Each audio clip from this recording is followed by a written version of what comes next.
मेरा नाम आकाश है। मेरी उम्र 22 साल है। मैं भी कुंवारा हूँ और शादी की तलाश में हूँ। मैं एक प्राइवेट सेक्टर में जॉब करता हूँ।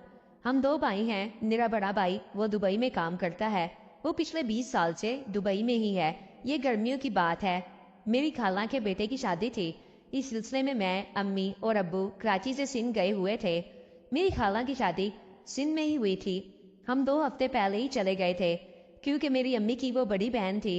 अगर हम जल्दी ना जाते तो मेरी खाला मेरी अम्मी से बहुत नाराज होती और मेरी अम्मी अपनी बड़ी बहन से बहुत प्यार करती हैं।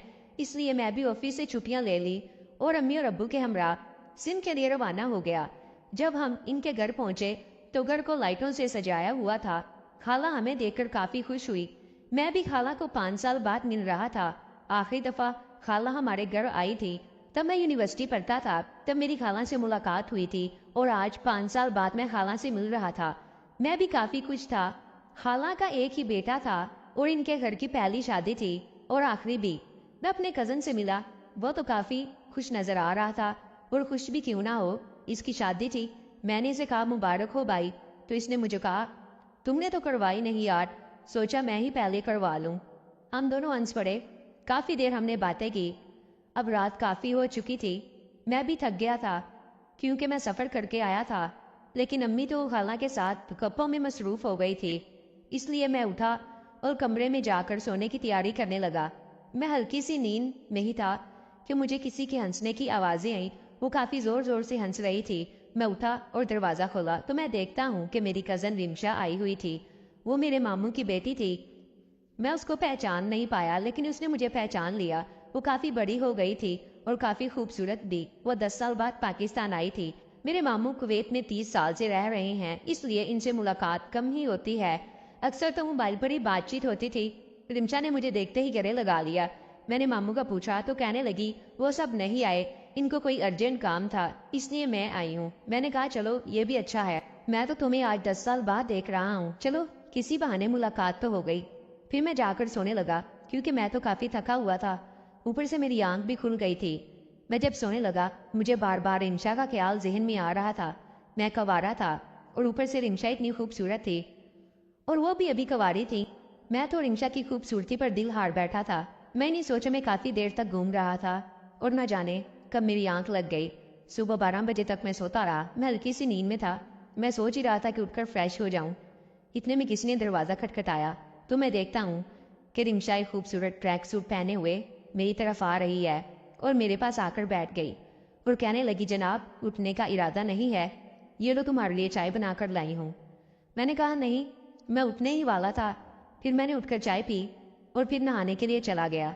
मैं नहाकर वापिस आया तो रिमशा नीचे जा चुकी थी। मैं नीचे आया और नाश्ता किया। रिमशा को कुछ शॉपिंग करनी थी इसलिए वो खाना खाकर अम्मी के साथ बाजार चली गई। मैं अपने कजन के साथ आवारागर्दी करने के लिए निकल गया। शाम को हम दोनों वापिस आ गए। अम्मी ने हम दोनों को खूब डांटा और बोली तुम लोगों को पता भी है कि घर में इतने काम है और तुम दोनों इस तरह घंटों बाहर गुजार रहे हो, कुछ शर्म करो। खाला ने अम्मी को चाय दी और कहने लगी कोई बात नहीं, इतने सालों बाद मिले हैं, अब इन्होंने हमसे थोड़ा गप्पे लगानी है। खैर, खाला ने कहा तुम दोनों फ्रेश हो जाओ, मैं खाना बना रही हूँ। फिर हम दोनों नहाकर नीचे आ गए। मेरी एक साइड पर रिमशा बैठ गई। मैं खाना कम खा रहा था और इसे ज्यादा देख रहा था। फिर इसने मुझे घुटने पर हाथ मारते हुए कहा क्या? मैंने कहा कुछ नहीं। फिर चुप करके खाना खाना शुरू कर दिया और फिर मैं अपने कमरे में चला गया। रात को रिमशा मेरे कमरे में आई। फिर हम दोनों ने बैठकर लूडो खेली। फिर रिमशा ने मुझे पूछा आकाश, मैं जब से आई हूँ मैं देख रही हूँ कि तुम मुझे बहुत अजीब सी नजरों से देख रहे हो, आखिर मामला क्या है? मुझे भी तो बताओ, मैं भी जानना चाहती हूँ। मैं थोड़ा सा शर्माया। फिर मैंने रिमशा को बताया कि मैंने जब से तुम्हें देखा है मैं तुम्हारी मोहब्बत में मुब्तला हो गया हूँ। तुम्हारी खूबसूरत आंखें मुझे बार बार तुम्हारी तरफ मुतवज्जा करती हैं। वो गुस्से में उठकर चली गई। फिर मुसलसल 3 दिन रिमशा से बात करने की कोशिश की लेकिन वो मुझे टाल देती, मुझसे नाराज हो गई थी। अगले दिन दोबारा रिमशा को बाजार जाना था। रिमशा ने खाला को कहा कि मेरे साथ बाजार चले, लेकिन खाला अम्मी के साथ मसरूफ थी तो इन्होंने कहा कि तुम आकाश के साथ चली जाओ। मैं नीचे आ गया था। खाला ने मुझे कहा कि तुम रिमशा को बाजार ले जाओ, इसको कुछ सामान लेना है। रिमशा ने बोलने की कोशिश की तो मैंने कहा ठीक है खाला, मैं अभी ले जाता हूँ। मैंने गाड़ी निकाली। रिमशा पीछे वाली सीट पर बैठ गई। रास्ते में मैंने रिमशा से बात करने की कोशिश की लेकिन इसने मुझे चुप करवा दिया। वापसी पर जब इसने सामान खरीद लिया तो मैंने गाड़ी पार्किंग से नहीं निकाली और खुद भी पीछे वाली सीट पर आ गया और पूछा, यार तुम्हें क्या हो गया है? तुम तो मुझसे बात ही नहीं कर रही हो। रिम्शा ने मुझे कहा कि मुझे तुम्हें कोई इंटरेस्ट नहीं है, 2-4 दिन तुमसे हंसकर बात क्या कर ली, तुम तो मेरे पीछे ही पड़ गए हो और ये प्यार व्यार का भूत अपने सर से उतार दो। मुझे तुम जैसे लड़कों का अच्छी तरह पता है। मैं गुस्से में आ गया। मैंने कहा, क्या मतलब? तो वो कहने लगी, तुम चुपचाप गाड़ी चलाओ और मुझे घर ले जाओ, यहाँ पर सीन क्रिएट मत करो। फिर मैंने रिम्शा को घर पर ड्रॉप किया और बाहर हवा खाने के लिए चला गया। मैं काफ़ी गुस्से में था। अब मैं इसको सबक सिखाना चाहता था और मैं मौके की तलाश में था। आखिरकार मेहंदी वाला दिन आ गया। सब रिश्तेदार आ पहुंचे थे। सब लोग अपनी तैयारियों में मसरूफ थे। मैं भी कपड़े प्रेस करने लगा था। कितने में रिम्शा ने दरवाज़ा खोला और कहने लगी, नीचे पानी नहीं आ रहा इसलिए मैं इधर ना आ सकती हूँ। मेरा दिल तो बहुत कर रहा था कि इसके मुंह पर थप्पड़ मारूं और इसे यहाँ से भगा दूं, लेकिन मैं कुछ नहीं कर सका। वो नहाने के लिए चली गई। जब आधा घंटा गुजर गया लेकिन निमिषा अभी तक बाहर ही नहीं निकली, मैं वॉशरूम के करीब गया। कहने लगा, तुम्हारे ड्रामे ही खत्म नहीं हो रहे। लेकिन उसी वक्त रिम्शा बाहर आई। इसने अपने ऊपर टॉवल लपेटा हुआ था।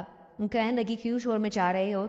मैंने कहा, आधा घंटा हो गया है और अब तुम बाहर आई हो और मुझ पर आकर बरसना शुरू कर दिया है। इससे पहले कि मैं तुमसे कोई बदतमीजी कर बैठूं, यहाँ से चले जाओ। रिम्शा को गुस्सा आ गया। इसने दरवाजे को लॉक लगाया और कहने लगी, क्या बदतमीजी करनी है?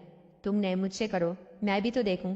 जैसे रिम्शा ने ये कहा तो मैंने टॉवल खींच दिया। फिर मैंने रिम्शा को एक तरफ धकेल दिया और इस तरह मैंने रिम्शा को सबक सिखाया। आपको क्या लगता है मैंने ऐसा करके अच्छा किया? कमेंट्स में अपनी राय का इजहार ज़रूर करें। मैं आपकी राय का इंतज़ार करूँगी। शुक्रिया।